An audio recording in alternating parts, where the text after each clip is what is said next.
door shut, he sits at his desk and puts down the phone.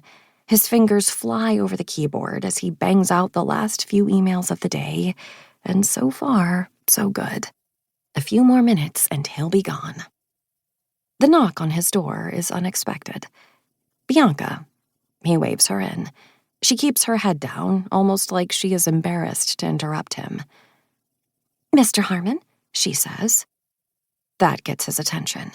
She never calls him Mr. anything unless a client is around.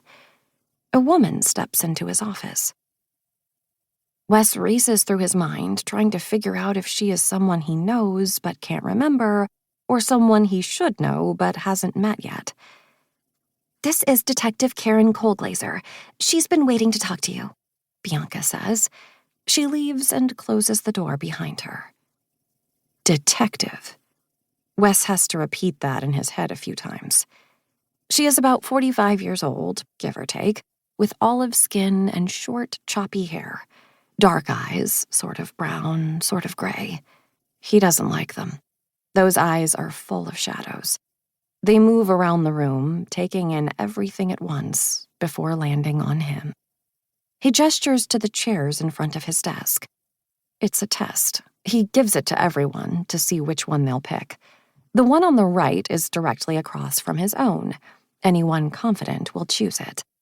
The one on the left is off-center, seating his guest at an angle, forcing them to keep their head turned to maintain eye contact. The detective picks the one on the right.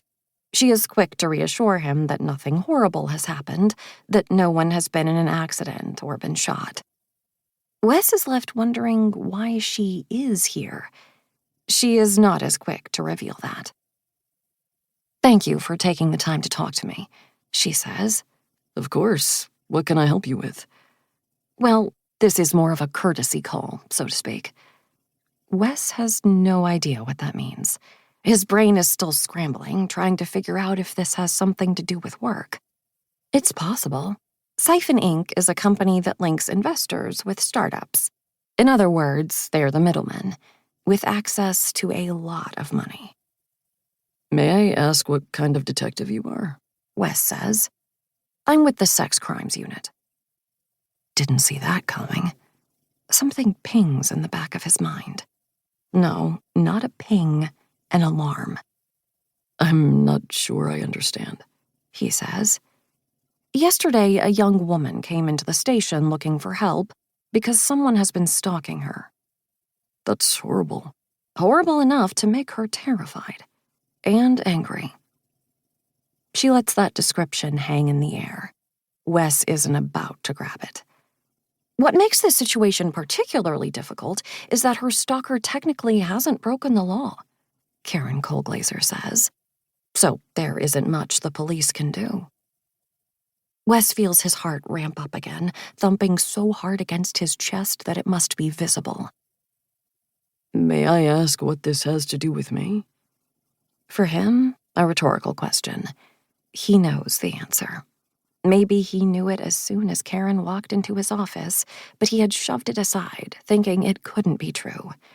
Still, he manages to look surprised when she says it.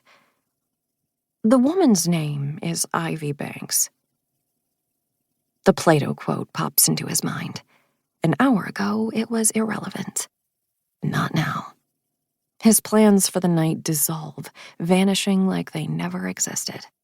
It doesn't matter when Wes leaves the office, whether it's at 5:30 or 10 o'clock at night. He will not be going out with Annabeth. Because Ivy is back. Chapter 2. UC Davis, 2012, a Theta Rho frat party. That's where he met Ivy, though he didn't belong to the fraternity. A friend of his roommate's brother did. Not that it mattered. It's not like they were checking credentials at the door. Theta Rho parties were known across campus, always huge bashes of the highest magnitude. The house was packed tight and hot as hell, exactly what the students wanted. Wes was no exception.